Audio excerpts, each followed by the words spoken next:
मेरा ऐसा मानना है कि कल उन्होंने जितनी गाड़ियां फोड़ी, मंदिरों के ऊपर लातें मारी, तो पूरे हिंदू समाज ने भी फिर सड़कों पे मिलकर उसका रिएक्शन का जवाब देना चाहिए। आज अगर कोई घटना घटी है, वो कानून के पास गए, पुलिस ने एफआईआर दर्ज की, दर्ज करने के बाद ये कैसे सड़कों पे उतरे?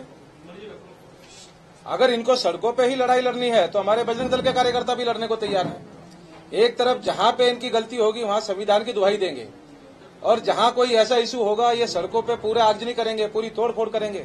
और पूरी प्लानिंग से किया गया है। शिवाजी स्मारक के सामने जो मस्जिद है, 5:30 बजे उस मस्जिद में सारे लोग इकट्ठे हुए, अपनी मुसलमानों की सारी दुकानें उन्होंने बंद करवाई, और उसके बाद वहां के मौलवी अजान मतलब एक आह्वान करते हैं कि सारे लोग इकट्ठे हुए, एक माहौल बनाया और उन्होंने तोड़फोड़ करनी शुरू कर दी। लोगों को तो मारा ही मारा, तोड़फोड़ की, एक का घर भी जलाया। आपको तो ध्यान भी होगा, सुबह न्यूज में भी देखा होगा कि माननीय डीसीपी साहब का भी कुल्हाड़ी मार के अंगूठा काट दिया गया है। 3 डीसीपी लेवल के अधिकारी घायल हैं, कई पुलिसकर्मी घायल हैं, कई जो फायर ब्रिगेड के जो कर्मी आए थे उन्होंने खुद ही बताया कि तलवारें ले लेके वो घूम रहे हैं। तो उनके तो हर घरों में पुलिस ने तलाशी लेनी चाहिए। ज्यादा से ज्यादा घरों में वहां हथियार मिलेंगे। और औरंगजेब को अगर ये मानने वाले लोग हैं तो हमारा मानना है कि वो आतंकवादी हैं। वो ऐसी मानसिकता के लिए हैं कि जो कट्टरपंथी के लिए अपने बाप की बलि दे सकते हैं, अपने भाई की गर्दन काट सकते हैं। ये मानसिकता भारत के लिए खतरनाक है। बिल्कुल। आप नागपुर में हैं तो इसे नागपुर का ही सवाल पूछ लेती हूँ कि लगातार जनवरी में जब 26 जनवरी थी, उसके पहले भारत माता के नक्शे के सामने भारत माता चौक में गौ माता का अपमान हुआ। शिवाजी महाराज जी के पुतले के सामने 19 फरवरी जब छत्रपति शिवाजी महाराज जी की जयंती थी, उसके पहले उनका अपमान हुआ। महाशिवरात्रि के पहले बैल काटकर वहां बोरे फेंके गए, वो एक अपमान हुआ। तो आपको नहीं लगता ये पूर्ण तरीके से साजिश है? और उसमें भी कल सुदर्शन के बूम के सामने जब जिहादियों ने कहा कि ईंट का जवाब हम पत्थर से देंगे, उसी समय अगर पुलिस ने उन पर कार्रवाई की होती तो कल का इतनी भयानक जो घटना है वो नहीं होती, ऐसा लगता है? बिल्कुल। ये जितनी भी घटनाएं आपने बताई, हमने संवैधानिक पालन करते हुए एफआईआर वहां पुलिस स्टेशन में दर्ज कराई। हम सड़कों पे उतरे क्या? चाहते तो हम भी सड़कों पे उतर के उनके मस्जिदों में घुस सकते थे। हमने संविधान का पालन किया, पर ये लोग संविधान को मानने वाले हैं नहीं। इन्होंने सोच के रखा है कि छत्रपति संभाजी महाराज की जो महाराष्ट्र की भूमि है, अगर औरंगजेब अहमदाबाद में उसकी मृत्यु हुई थी तो उसको संभाजी नगर में क्यों दफनाया 107 किलोमीटर दूर?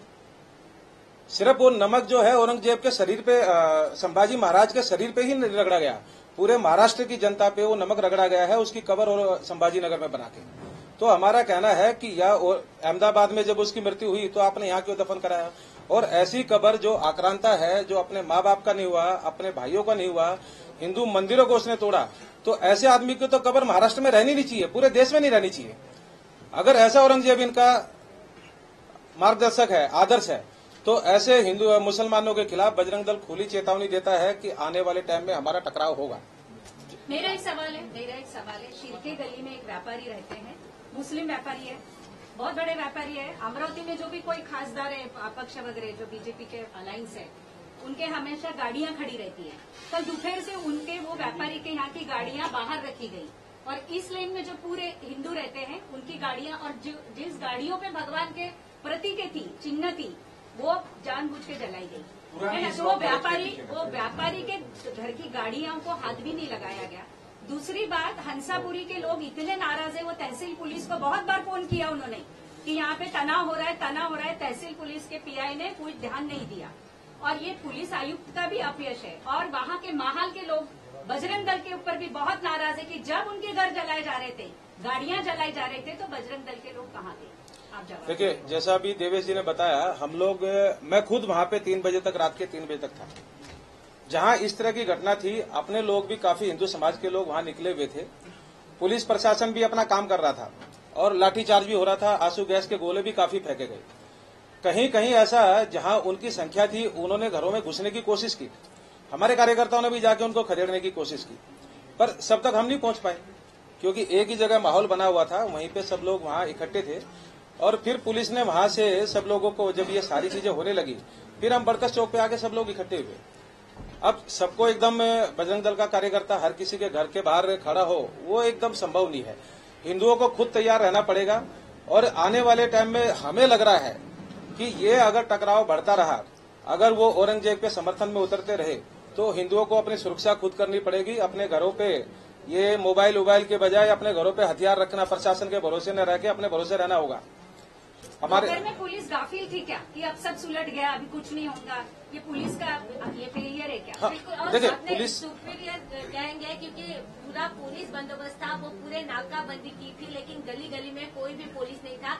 जहां पर ये दंगा हुआ वहां पर पुलिस नहीं थे, वहां तक गए 700 लोग तो डायरेक्ट आए, कई लोग नालियों के अंदर से भी आए, ऐसे भी स्थानीय लोगों ने कहा है।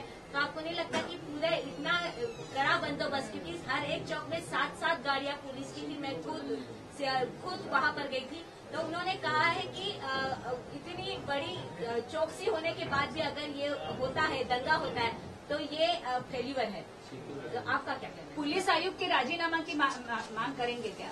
नहीं, पुलिस आयुक्त का काफी सहयोग रहा, लेकिन जो गणेशपेट पुलिस स्टेशन था वहां पे हमारे कार्यकर्ताओं ने 2 बजे के आसपास ही उनसे मिलकर पूरी सारी घटना बताई कि जो काफी मुसलमानों का स्वभाव जो है कि इस तरह की क्रिया पे प्रतिक्रिया इस तरह से देना, वो हमने शंका पहले ही जाहिर की थी, पर उन्होंने इस चीज को बहुत हल्के में लिया। वो बंदोबस्त जो उन्होंने लगाना था वो लगा नहीं पाए। ये हमने सीपी साहब को भी बताया है। अभी जब हम उनको ज्ञापन देने गए, हमने बताया कि गणेशपेट में अगर उस समय सीरियसली ले लेते तो शायद इतनी बड़ी घटना ही नहीं घटती।